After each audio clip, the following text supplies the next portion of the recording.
president of Capcom says games are too cheap. The Unity drama claims yet another victim, and Chris Metzen is leading the charge once again on World of Warcraft. I'm Ash Dixon, and this is GINX News. Capcom's head honcho Haruhiro Sugimoto has been in the news this week, having said he would graciously decline if Microsoft tried to acquire Capcom like they have Bethesda, Mojang, ZeniMax, ActiBliz, and pretty much any other company they want to get their grubby hands on.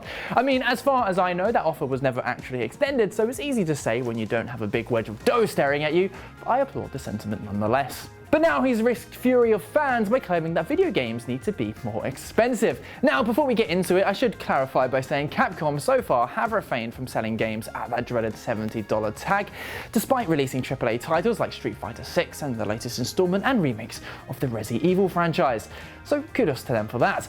That might be about to change, however, as Sugimoto has gone on the record to say that price increases could be a healthy option for the industry. He's claimed that games these days cost a lot more to develop than they did during the age of the Famicom, and also that wages have increased significantly since then, while game prices have largely remained the same. And to be honest, that does all sound quite fair. If development costs have jumped and a company's profit margins are at best taking a hit, or at worst dipping into the red, they have to recoup their costs somewhere, right? But there's one other big difference between the Famicom era and the gaming world today that either he's just forgotten about or decided to not mention. Microtransactions. If we weren't bombarded with in-game currency, if a AAA title was a fully formed game with all the bells and whistles, and if there weren't patches from day one every single time, then maybe, just maybe, a hike could be justified.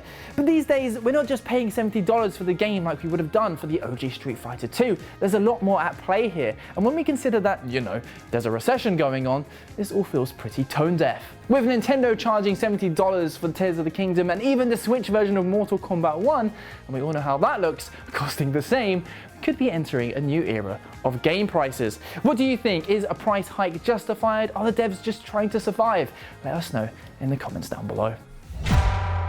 Unity has been taking the how to piss off everyone playbook as gospel over the last few weeks after suddenly introducing new fees to developers. And despite a delicately worded apology and a partial backtrack, it seems it's now the most ironically named company in gaming. On yesterday's show, we discussed the first game officially cancelled due to the fiasco, and now in a major blow, the first official Unity user group in the world has announced that it's dissolving.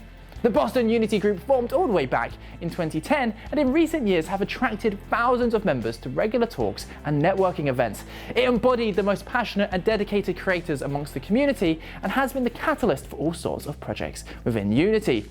The new runtime fees, however, were the last straw. In a departure letter from the group's leadership, they said, following the IPO, the company has seemingly put profit above all else. They described the install fees as unthinkably hostile to users, and that even the new concessions disproportionately affect the success of indie studios in their community. They signed off by saying the Unity of today isn't the same company that it was when the group was founded, and the trust we used to have in the company has completely eroded. And overall, the prognosis looks pretty dreadful for Unity. Sure, we'll see a whole load of Unity games in the next few years, but that's only because developers have already sunk in a whole load of time and money into those titles. And from the sounds of it, once those are done and dusted, most of them will be jumping ship. Which begs the question, can Unity stay afloat, or is it now doomed to the ocean floor? Starfield has been chugging along in recent weeks, but there's been drama brewing away in the modding scene. You see, the game didn't launch with a rather big feature, DLSS. That's NVIDIA's deep learning super sampling, which uses AI to upscale graphics and provide a notable FPS bump. Well, as always with these things, the modding community was quick to resolve the issue, and that's where Pure Dark comes in. You see, he's created two mods. The more basic DLSS version is free, though the more advanced DLSS 3 mod is locked behind a $5 per month Patreon subscription. Now, paid mods is always a sticky topic, and is mostly resolved by the fact that some cheeky modder normally creates a free alternative pretty quickly. But things got pretty spicy after Pure Dark added DRM to authenticate users. Well, if there's one thing we know the modding community doesn't like, it's DRM, and so it took no time at all for someone to actually crack it. Pretty hilarious. And it could have been left at that, but Pure Dark has stoked the flames yet again by saying he'll add hidden mines to his future mods. And it's a rather bold move from someone who can get shut down by Bethesda and Nvidia at literally any moment, and considering DLSS is being officially added very soon to Starfield, it all seems rather unnecessary. Now, Pure Dark seems pretty unfazed by the criticism. He says he's creating an ecosystem of mods that he's keeping updated, and his patrons still get access even once they unsub. In his view, he's putting in the hours and providing a service, and people don't have to pay for it if they don't want to, which is somewhat understandable, but throw in DRM and mines into the equation and, well, it sounds like you're just making enemies. I'm curious what you think though. Is it ever okay to charge for mods? Let us know in the comments down below. One of Blizzard's most iconic veterans, Chris Metzen, is back at the helm for World of Warcraft. Not only did he pioneer the lore for World of Warcraft and several of its expansions, but he also took center stage as the voice of several legendary characters in-game, most notably Thrall, former war chief of the Horde, and an all-round badass. Combine that with his work on Starcraft, Diablo, and Overwatch, and you can see how he became a well-loved face at Blizzard. Well, it was back in 2016 that Chris decided to retire from game development in order to focus on his family. During this time away, he did dabble in a few projects such as board game development, and it was last year that he dipped his toes back into WoW with a creative advisor role at Blizzard. And clearly it went swimmingly as he's back with a full-time role of executive creative director of the Warcraft universe. And it's an interesting time for his return. There's certainly an argument that World of Warcraft's lore went downhill following his departure. The absolute narrative cluster that was Shadowlands was a particularly low point for the series, although Blizzard has managed to turn things around with Dragonflight, arguably the best expansion in the last decade.